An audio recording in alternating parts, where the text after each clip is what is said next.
Welcome everyone to tonight's Emerging Conversations event.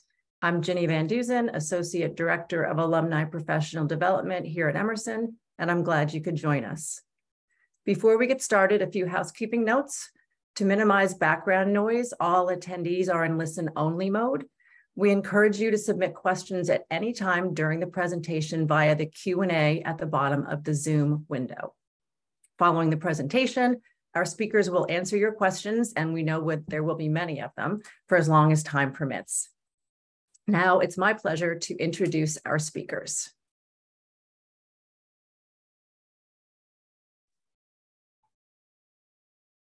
Catie Hogan, Emerson class of 2009 and member of the Emerson Alumni Board, is head of curriculum and the founding coach at Parthian, a personal finance education company.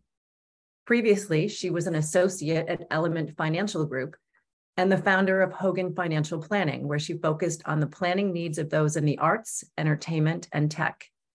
When she's not creating financial plans, Catie writes satire, sketch comedy, and uses humor to teach the principles of personal finance around the country. Carol Smolinski graduated from Emerson with her master's degree in 2014.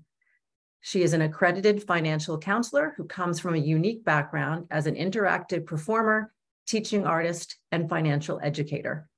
Carol has worked for Emerson in multiple roles in student financial services and student success for the last 5 years, and is currently serving students and alumni as Director of Financial Wellness, Education, and Communications. Catie, Carol, thanks so much for being here to speak about this important topic. I'll let you two take it away. Yeah, thank you so much for having me. I'm excited to do this. Yes, thank you, Ginny, and thank you, Catie, for being here for yet another financial webinar together. This is literally my form of fun. So yes, I enjoy nerding out about the financial aspects of people's lives. So together we are going to go through a brief slideshow of just the basics of what we know of the student loan forgiveness plan as it stands right now. Something to remember is that this is continuing to change as the Department of Education is able to implement next steps. They're continuing to release information. So oftentimes we in the professional side of things will get this information at the same time you will. So if you have additional questions after this info comes out, Ginny will share information on how to get in touch with either of us or an appropriate resource to get you the answers that you need. And with that, let us begin. So let's start really basic. Who qualifies for student loan forgiveness? Let's go through the loan types because this information even has changed over the last few weeks just to kind of add more. So right now, this is borrowers with federally held student loans. That includes federal direct subsidized or unsubsidized loans, Graduate Plus, Parent Plus, and some FFEL and some Perkins if they are held by the Department of Education. If your Perkins loan or your FFEL loan are held by a private servicer, a private lender, you are not considered part of this group right now. Right now, also borrowers with, oh yeah, I just said that, huh? With your privately held school loans. If you have private or alternative loans as well, or have privately consolidated your former federal loans, those are unfortunately not eligible. But everything at the top of this slide as of right now is eligible for this student debt forgiveness plan. All right, next slide.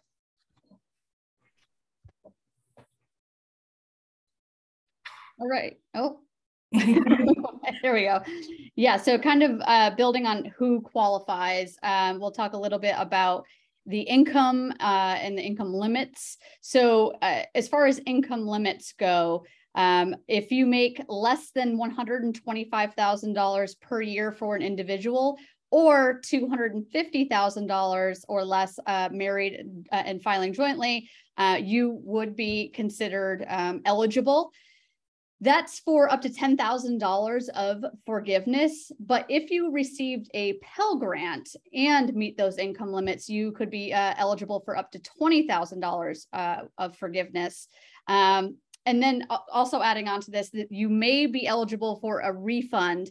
So a lot of people, we just didn't know what was going to happen with the student loan payments pause throughout the pandemic, and a lot of people continued to make payments. Mm-hmm. So if you are one of those people and you made payments during the pandemic, you could be eligible for a refund.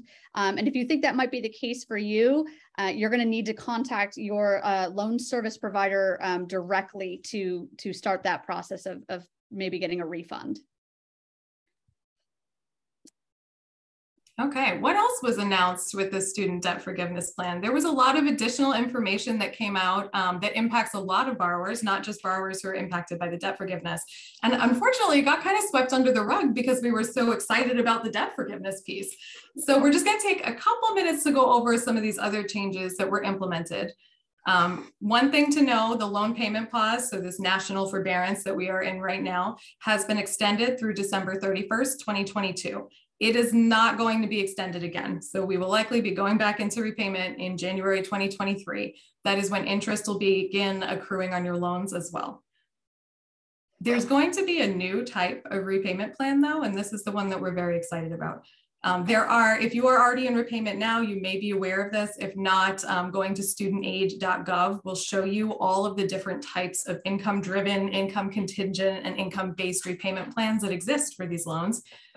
There's going to be a new income-driven repayment loan, or IDR. They're going to completely overhaul the plan as it sits right now. And when they do, it will protect more of a borrower's income from the calculation for monthly payments. So it protects it in two ways. They're looking at what you're earning and taking out a chunk of that. So they're taking away a chunk of what would have otherwise been considered discretionary income that they then could have said a percentage of this is going to be used to go towards your loans. They're going to protect more of your income in that direction. They're also going to drop the discretionary income percentage. So instead of 10% of your discretionary income, it's going to drop to 5%. Now, a lot of folks who are in income-driven repayment may be thinking, okay, but my interest compounds daily, and every single month I see my interest go up above what my payment was. This is another key piece to this plan that has changed that. Right now, as it stands, any interest accrued beyond what can be paid off per month is going to be subsidized, which means that you will not see your balance go up and up and up and up. You will actually see it begin to go down if you're in income-driven repayment. There will be a forgiveness portion that comes after a certain number of years in repayment for that as well. Which I think got dropped from, forgive me if I'm wrong here, it was like 20 years down to 10 years. Is that part of this, or is that part of another? That is the one that, yeah. So there's a 20-year one and a 15-year one. This one would drop, I believe, to 10. Okay. That's the last that I saw. Fingers crossed. Same. And the last piece that we wanted to bring up, in case anyone is, I know that we have some current students in the crowd as well, and we have some parents. So I just want to speak to like the whole audience with the Fresh Start program. If you are a student loan borrower who is in default, right now you should be aware by now that any default status has been cleared as long as those loans were eligible for the forbearance in the first place.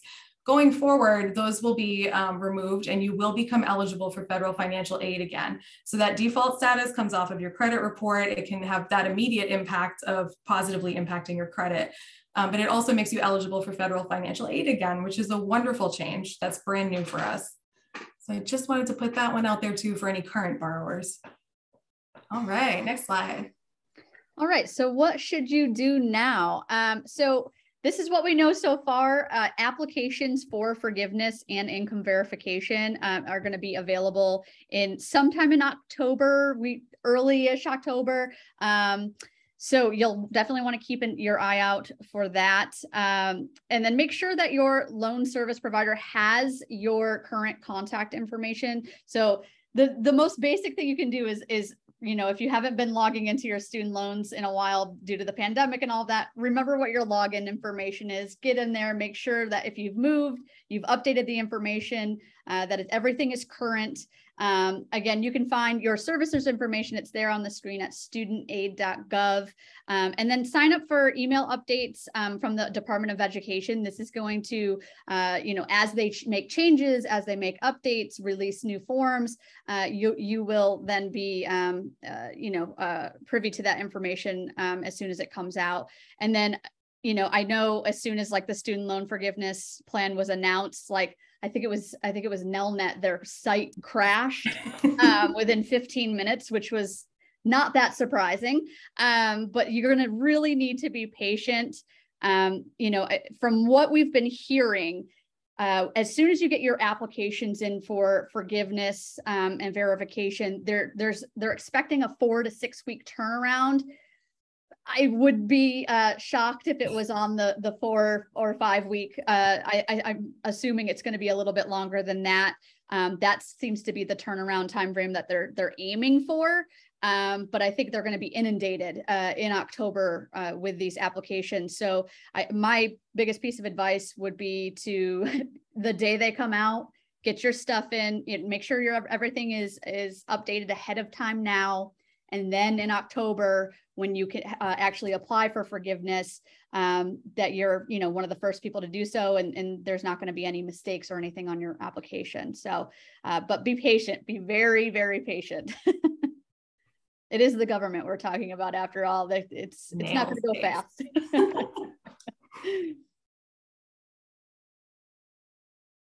All right. And just one last piece, because this has been coming up in the news quite a bit. What about the taxes? So this is completely separate from federal tax. You will not be taxed federally on any amount forgiven as income. This is a change. This kind of went into effect recently, not with this most recent announcement, a little bit prior to that. With student loan debt that is forgiven, it no longer counts as income for federal taxes. For some states, that is not the case. Even Massachusetts had the ability to tax us if they wanted to. They have since announced that they will not be taxing us for that. So we have up to 7 who may tax the forgiven amount as income. Some of them have confirmed that they will. Others are still kind of up in the air depending on how they're going to interpret it. So if ever you wanted to pressure your elected reps on your opinion on whether or not to be taxed for state income, now would be the time. If you live in Arkansas, California, Indiana, Minnesota, Mississippi, North Carolina, or Wisconsin. And again, this could change daily. So keep an eye on your local news too. Yeah, I think it was maybe 2 weeks ago, it was 13 states and now it's 7. So we're updating this quite a bit. Yeah, and the pressure's on. I mean, as you're seeing right now, we've still got 7 who aren't sure what they're going to do or who have said, no, we're going to tax you. It could change again, depending on what their constituents want, how the news presents it. So it's worth watching in your state. Yeah. Okay, so now that we're through with the formal piece of it, we wanted to give tons of time for all of you to ask us questions. Don't feel like any question is a dumb question. Not a single question about anything federal is dumb. It takes a lot of time to kind of work through what are these regulations? What is this news coming out? And we're here to help you with that tonight. So please ask anything you have. And I will say, like, if there is something that we don't know yet or we're unsure of, again, they'll provide you with our contact information. And, we'd be happy to, myself in particular, I'd be happy to provide any sort of updates or, if there's just something that can't be answered at this time, maybe in a week or two, once we get into October, hopefully we can answer that for you. All right. So here we go with the fun part. First, I just want to start. We have had some questions come in. Yes, this program is being recorded. In a few days, everyone who registered for it will receive a follow-up email with a link to the slide deck, a link to the recording, and contact information for the 2 of you. So we'll just start with that. What I'd like to do is start with some of the questions that were submitted when people signed up. So let's start with, do graduate students with federal loans qualify if they haven't graduated yet? Yeah, I believe the answer is yes. Yes. Yes, they would qualify, yes. As long as those loans paid onto your account before July 1st of 2022. So any loans you had that were before July 1st, yes, they would count. And then, of course, meeting the income requirements and all the other eligibility requirements, they should be good to go. All right. Next one. I'm not sure if this was woven into one of your answers, but would I qualify for student loan forgiveness if I just took out a student loan this fall? Can present day students get a refund? I think it's worth repeating anyway. Unfortunately, if you are just now borrowing a loan for fall, it is not going to count. So if you have loan debt prior to this academic year, it will count. If you have loan debt that was dispersed to your account this summer or later, it will not. All right. I just paid off my student debt with a one-time payment of $10,000 last year. I hear there is a possibility I would be eligible to request a refund from my loan provider. Is that true? And if so, what is the best way to go about requesting a refund? Yeah, that is true. I think we briefly touched upon that in the presentation, but that is true. Again, you're going to have to go directly to your loan provider, and then again, be patient. It's gonna, depending on who your loan provider is, there might be a form to fill out. Make sure you might have to call. You might have to call repeatedly. You might have to send multiple emails, but everything's going to be directly to that loan provider. They will point you in the right direction as far as how to actually process that refund. So yeah, it's good news though that we'll get a refund. Yeah. All right. This is forgiveness of the original loan. What about interest and penalties? It is forgiveness of your loan debt. So if there is interest that is accrued, that counts. Penalties, as long as they weren't something that was added on by a collections agency, that would also count. So as long as it's still a federally held loan and it's not consolidated into private debt somewhere, then even if there's interest that you're trying to get paid off, that would count towards your $10,000 or $20,000 of forgiveness. Okay. So this is a question that had come in and it said, what if your employer does not exist? Will the payments from that time period employed there still count? That sounds like a pretty specific situation. Yeah. So if there is someone currently at Emerson who has that question, the answer is HR can help you. But from the digging I did, they said, yes, they can probably look into what that situation was and what the employment record was prior to Emerson College. If it's a nonprofit that existed prior, you may need to do some digging to provide proof of employment. Catie, I don't know if you have anything like from the nonprofit world or elsewhere that you may want to. No, that's it. It's going to be just proof of employment, I think, is going to be the best thing. Anything you can dig up, unfortunately. Even former supervisors, even if the place itself has closed, if they can sign off saying you were full-time, that might be enough. Okay.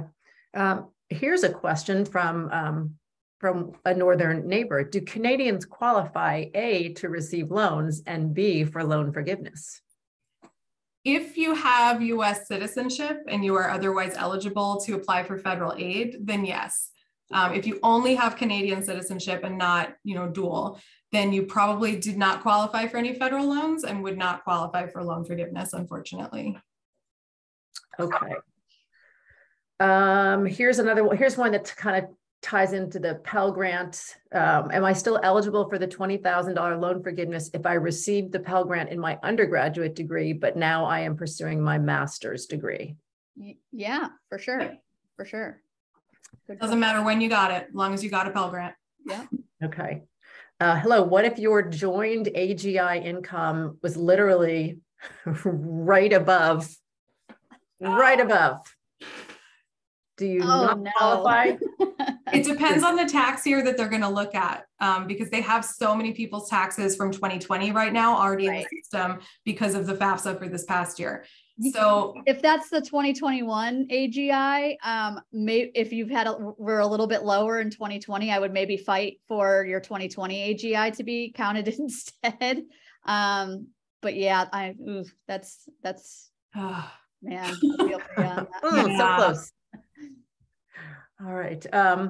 Here's a good one. Is the $10,000 loan forgiveness, or really I think 10 or the 20 loan forgiveness, completely approved and a law, or does it still need to get approved by any branch of the government? Yeah, we figured this question was going to come up. Like, what are the chances that this doesn't happen? I think as of right now, this is going to happen. They're so far along in the process that there's really no turning back now. And as we know, with midterms and all that coming up, it was very strategic how they did it. But yeah, it's going to happen. It might take a while for your loan to actually be forgiven. But at this point, there's no turning back. There would be riots in the streets. And I think the Department of Education, they would all resign at the same time because it would be such a headache. There was so much administrative work on the back back end of this, so rapid fire too, to get it all done immediately. It's gonna happen.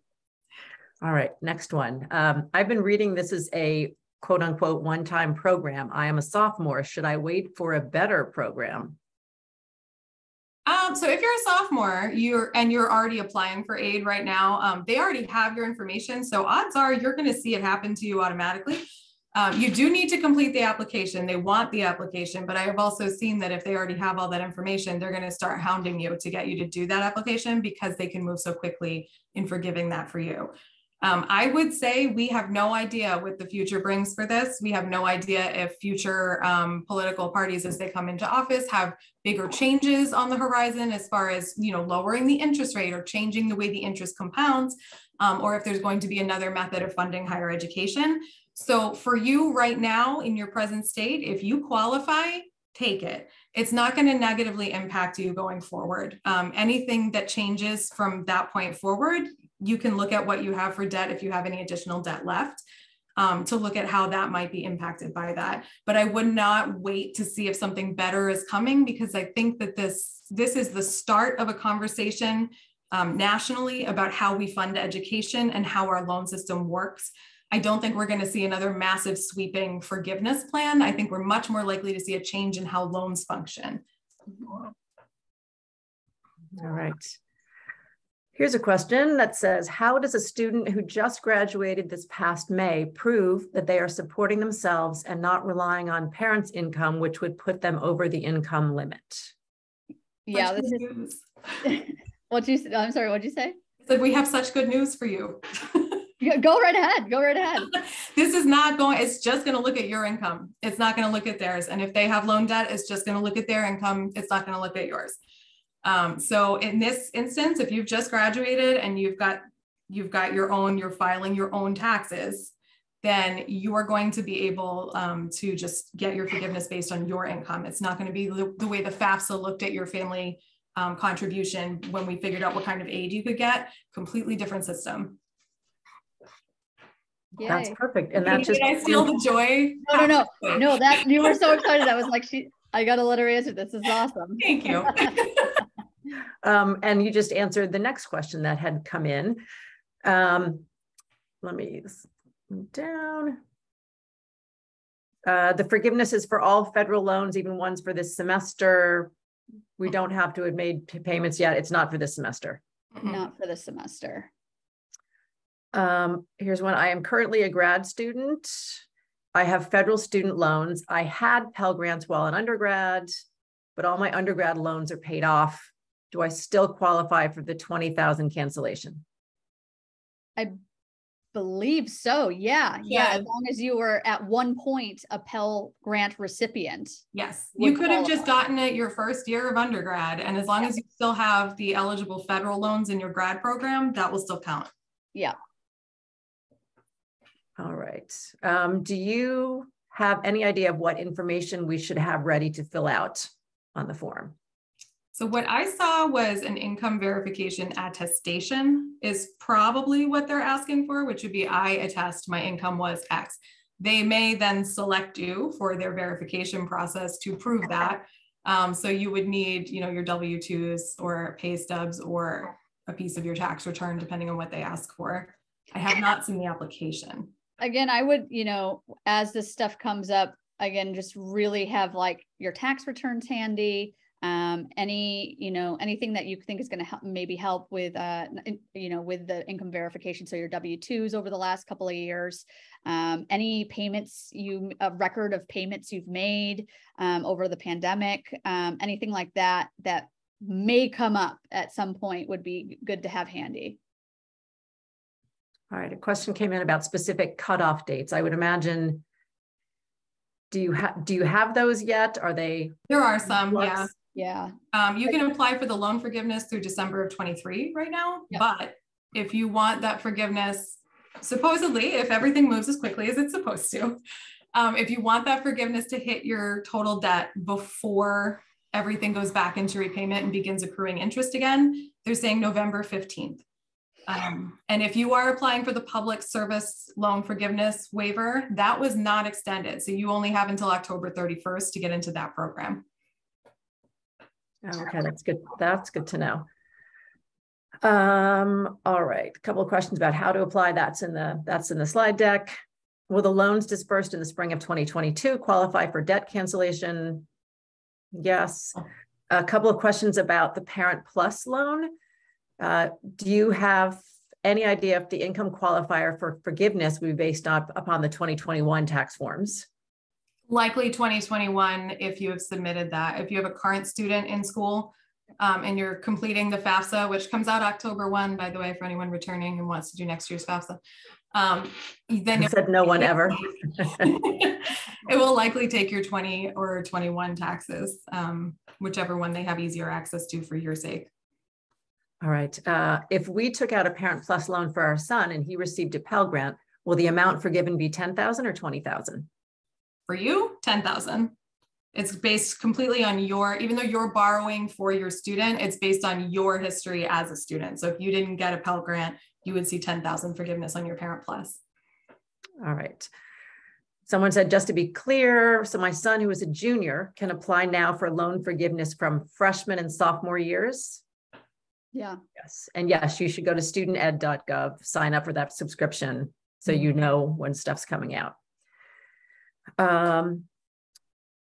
So this is federal bank loans. This is federal debt. So it's not anything that's handled by a bank. This is something that's held by what you would call a loan servicer. So when you completed your exit counseling online, if you were an undergrad or a grad student, or when you signed your master promissory note as a Parent Plus borrower, you would have had to do it through studentaid.gov. And if you go back there and log in with your FSA ID, it will tell you what your loan debt was and who your loan servicer is.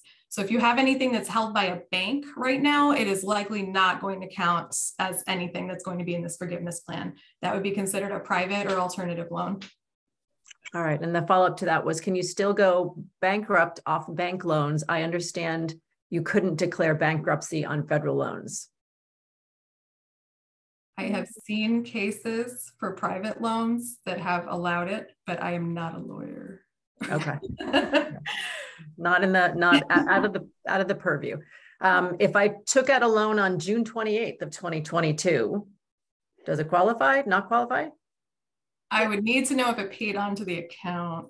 Okay. I think if from what I've been hearing, if it was before July, you have a better chance. Okay. But I don't know a definite date on that. Yeah, we need to know like when the loan itself was originated. Okay.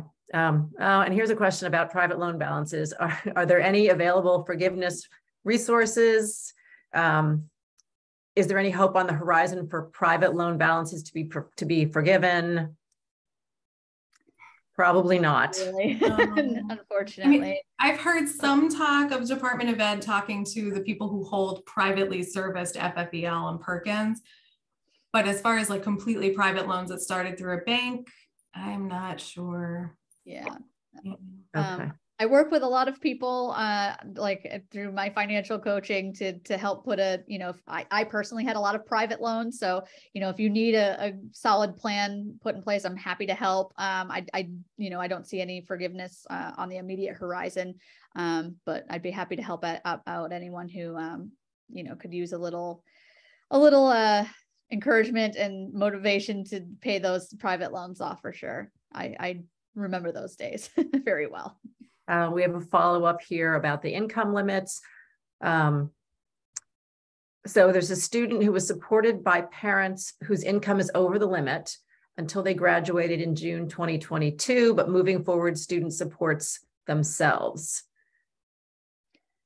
So if you're filing their taxes as themselves, then it counts for them. Yeah. Okay. Perfect.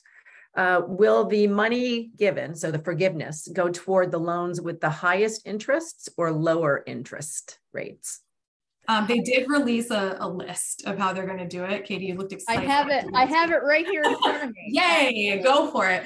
So the priority of forgiveness is going to go loans with the highest interest rate, and then it's going to go unsubsidized loans, then subsidized loans, and then most recent loan, and then loan with the highest combined principal, and then interest balance and interest balance. So that's That's yeah, so highest interest rate first, which is good. Yes. Really good. Okay. What if you are married and both individuals have student debt? Do we have to combine incomes? If you file married and filing jointly, then yes. Yeah. All right.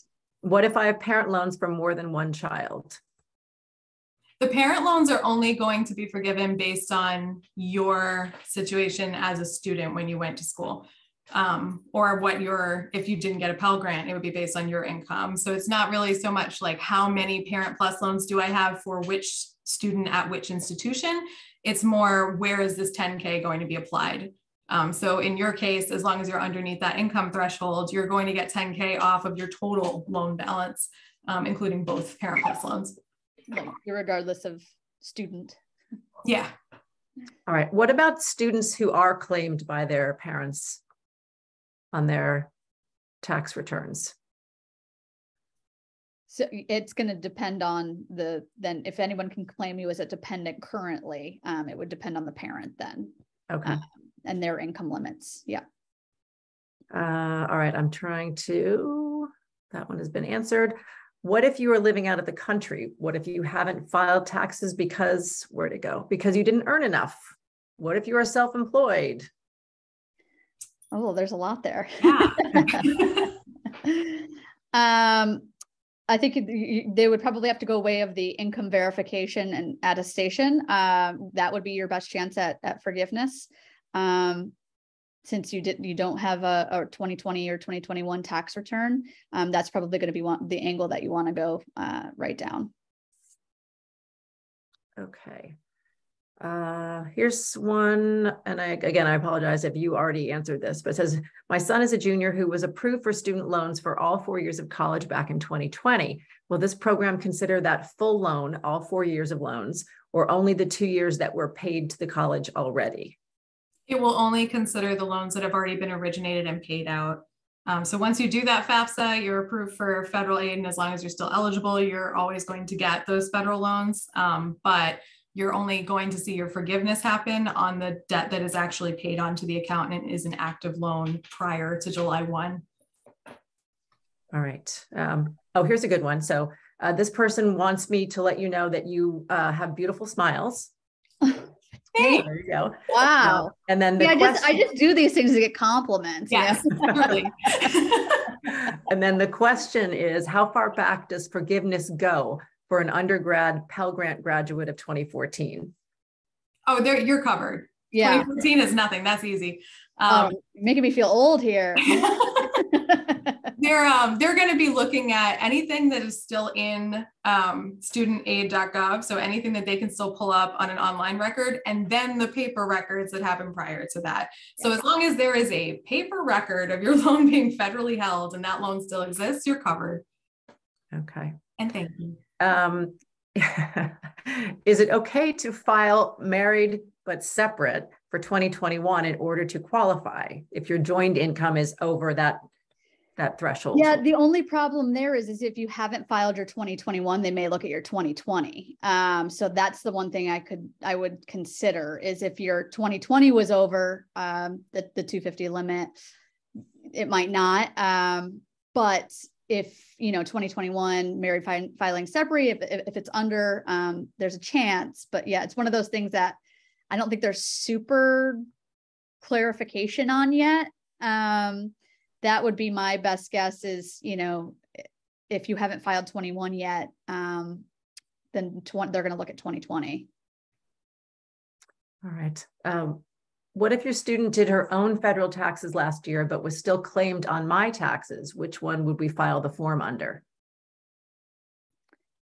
I think whoever is, if you're able to be claimed on somebody else's, like a parent, then it's going to go by the parents. Yeah, I would say do the application anyway. Just if it's available to do the application. You may wind up going under your parents. Yeah. All right. Here's yet another acronym, and you might have talked about this at the beginning. Do FFELP loans qualify for forgiveness? As long as they're held by the Department of Education and not a private servicer, then yes.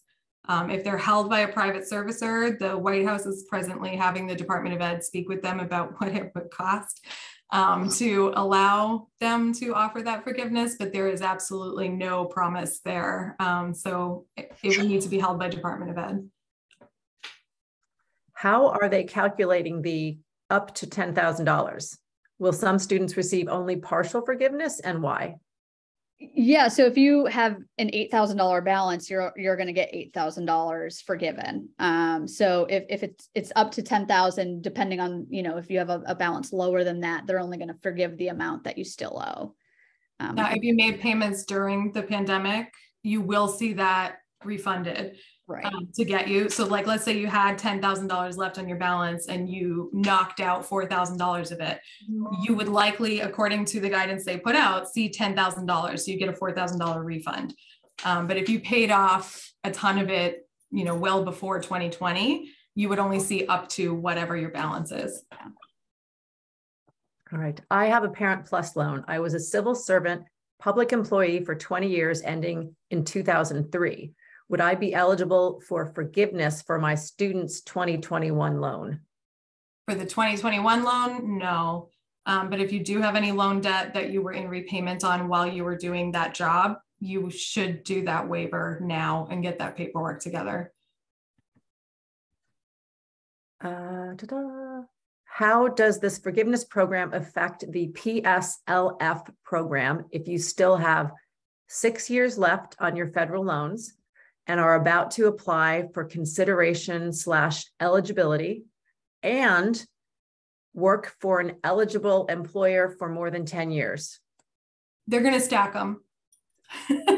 I'm so impressed that you have the answers just like this. I've spent so much time reading the same federal letters over and over.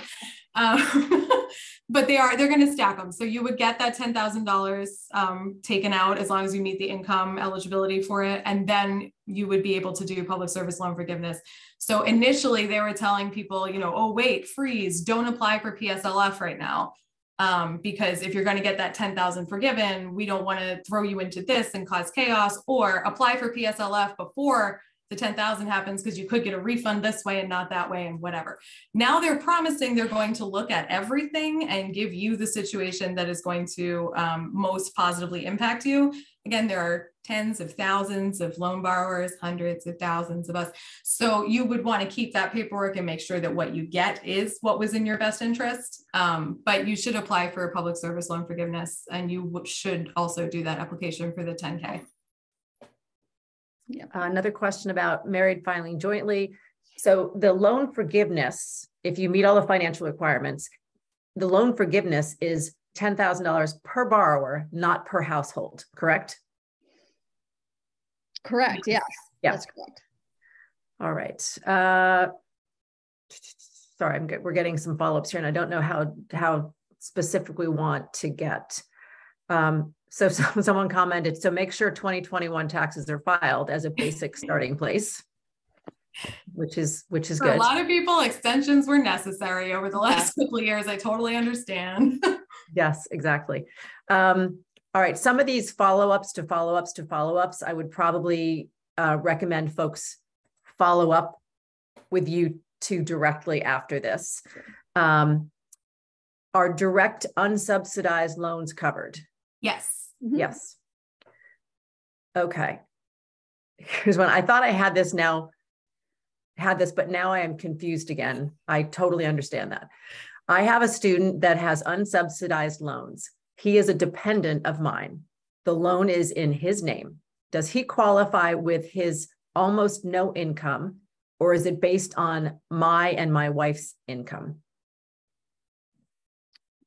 That, I believe, would be, if he's a dependent, I believe would be on yours and not his. Yeah, I would keep watching that and double check, because we're going to have a lot of current students in that situation, like nationally. And I would not be surprised if a lot of uproar came up when they start seeing what they need to submit. So I would keep your eyes on that and see if maybe that changes. Yeah. All right. What if my son got a Pell grant this year and not freshman and sophomore year? Would he first qualify for the 10 and then the 20? Does that make sense? I think because he qualified for Pell this year, that he would get the 20, because it's not looking at it's not counting the loans of this year. It would be any loans prior to that. So if he doesn't have 20,000 in debt, then it may be up to whatever it is that he has. But because he's got that Pell grant, I believe he's eligible to get the Pell grant recipient's number for forgiveness, depending on, the tax information that you end up needing to submit. Mm-hmm. Okay. Just to confirm, we should apply for both the Pslf forgiveness form and the student loan debt cancellation?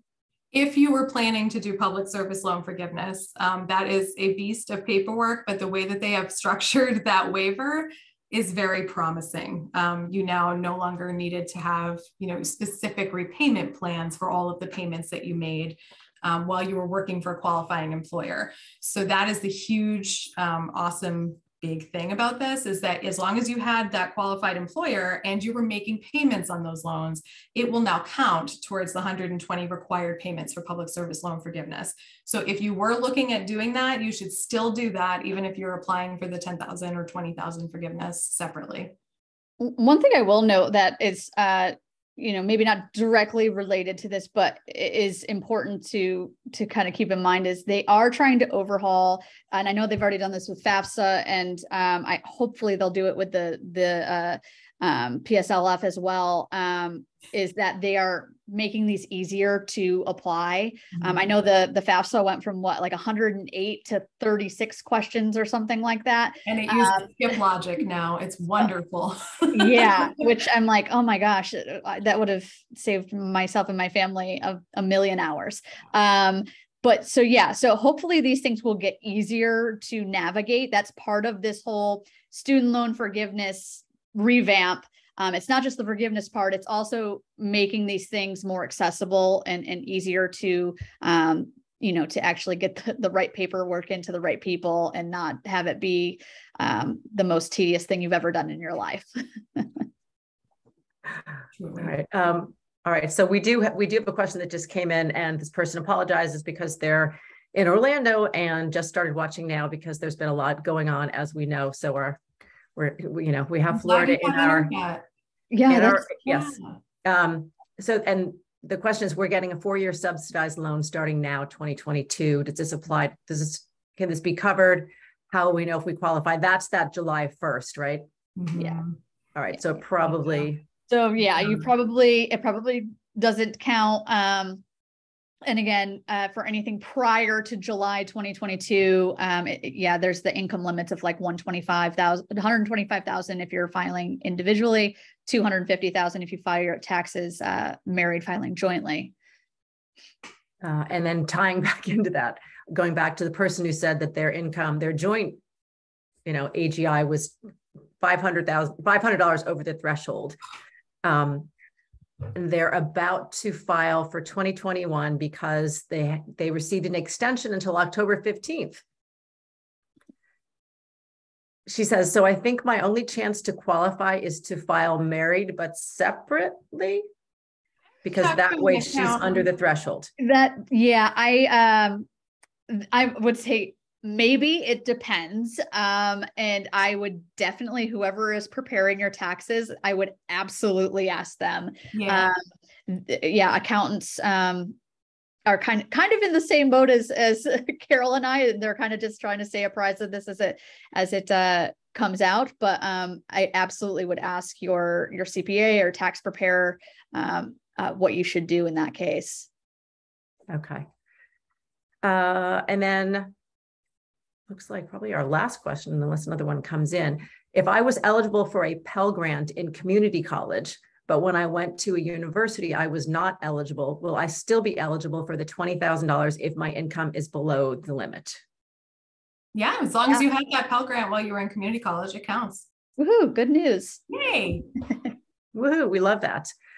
All right, I'm just scanning through. Some of them were someone asking about how they check the disbursement date of their federal loan. You can see that on studentaid.gov. You can see when those loans were used and how they were dispersed. If you're a current student, you can also see it on your bill, the date that it paid onto your account. Okay. Yes. This person said, according to my Emerson, where'd it go? According to my Emerson, oh, it's gone.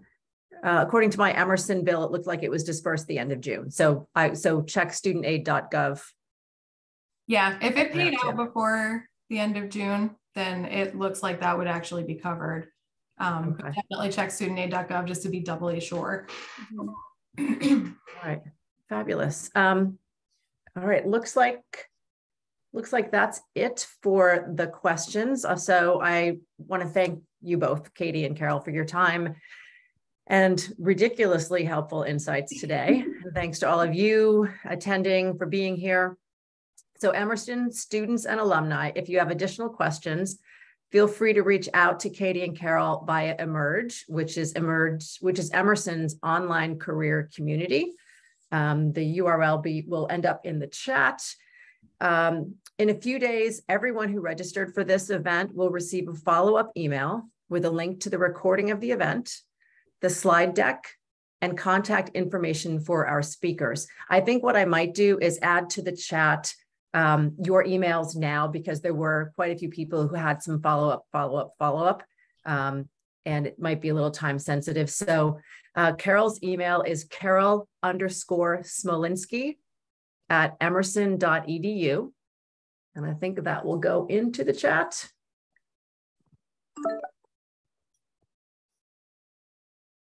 And then Catie is Catie@Parthian.com. So CATIE, Catie@Parthian.com. Catie with a C, exactly. So if you have questions for now, right now, send them directly to the panelists. Everyone otherwise will get that follow-up email in a few days. That email will also contain a link to a short survey that we encourage you to fill out. Your feedback will help us develop programming that is valuable and relevant to you, especially your suggestions for topics for upcoming Emerging Conversations events. Again, thanks for joining us. Catie, Carol, always lovely to be with you. And everyone have a good night. Thank you so much.